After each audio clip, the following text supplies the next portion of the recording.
कहता है ना कि इस देश में अगर आपको सबसे ज़्यादा पॉपुलर होना है तो उसके लिए 2-4 काम कर लीजिए और उसके बाद जेल जाने के लिए तैयार हो जाइए। और फिर जेल से आप जैसे बाहर आइएगा फिर आपके पॉपुलैरिटी जो है आपका कदम चूमेगा। वैसे ही एक नाम जो है बिहार में अभी कुछ दिनों से बहुत ज़ोरों शोर पर चल रहा है। उनका नाम है मनीष कश्यप और वो एक यूट्यूबर है। लेकिन पिछले दिनों उनको क्योंकि पॉपुलैरिटी बहुत ज़्यादा उनको हासिल करना था, किसी पार्टी ने उनको विधानसभा चुनाव लड़ने के लिए टिकट नहीं दिया, लोकसभा लड़ने के लिए चुनाव टिकट नहीं दिया।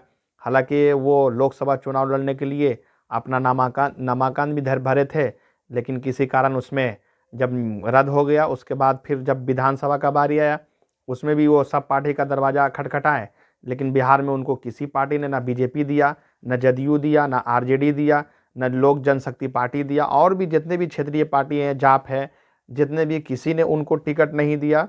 लेकिन लास्ट में वो जो है फिर निर्दलीय वो चुनाव लड़े और चनपटिया विधानसभा सीट से जब वो चुनाव लड़े तो उनको तीसरा पोजीशन जो है कि मिला। लेकिन क्योंकि उनको तो है पॉपुलैरिटी हासिल करना था और वो जान रहे थे कि बिना पॉपुलैरिटी हासिल किए हमको कोई पार्टी टिकट नहीं देगा और टिकट लेने के लिए क्या करना पड़ेगा, ये तो अच्छा से अब कोई क्या दिमाग लगाया जाए। तो इसलिए वो जो है एक सोशल मीडिया पे एक वीडियो बनाए और एक ऐसा वीडियो बनाए क्योंकि वो जो है उसका जांच जो है पुलिस कर रही है और वो मामला कोर्ट में है, इसलिए जो कोर्ट कह रहा है वो एक ऐसा वीडियो बनाए तमिलनाडु के ऊपर कि बिहार के जितने भी मजदूर हैं तमिलनाडु में, तमिलनाडु के लोग उनको बहुत बेरहमी से मार रहे हैं और वहाँ से उनको कह रहे हैं कि ये खाली करो वरना कैद का लाश भी दिखाया गया और बहुत अफवाह जो है फैलाने का इन्होंने एक वीडियो बना के कोशिश किया। और उसके बाद तमिलनाडु में पूरे बिहारियों का अफरा तफरी मच गया और जैसे तैसे सब वहाँ से जो भागना चालू किए।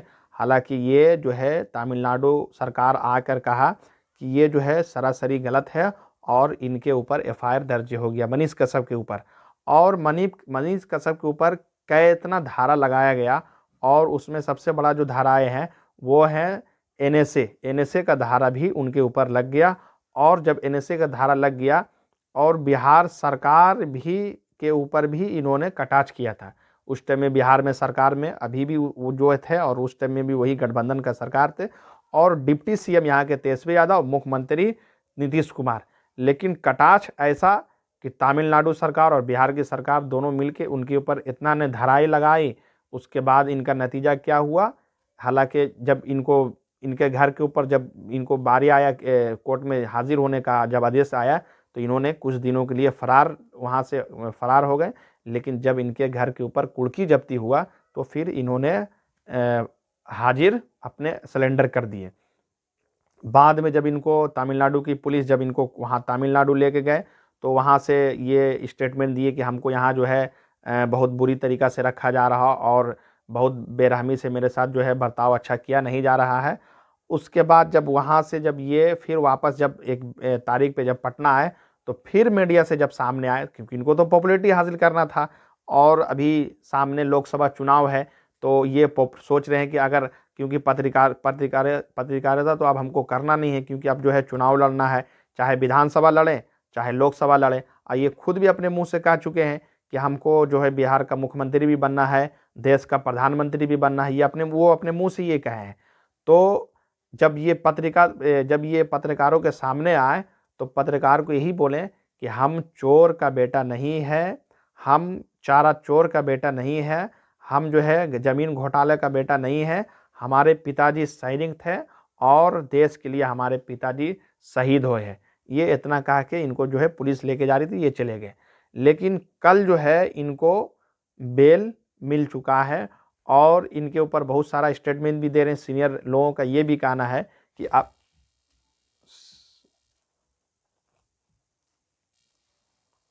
सीनियर लोगों का ये भी कहना है कि अब जो है ये किसी ना किसी पार्टी से लोकसभा चुनाव भी लड़ सकते हैं 2024 में। चाहे जदयू आरजेडी तो इनको टिकट देने वाली है, ना देगा तो बीजेपी दे या फिर लोजपा दे या फिर और ये कोई पार्टी से चुनाव लड़ सकते हैं। वीडियो अगर अच्छा लगे तो लाइक कमेंट सब्सक्राइब जरूर कीजिएगा। फेसबुक पे देख रहे हैं तो फेसबुक पेज को फॉलो करना नहीं भूलिएगा।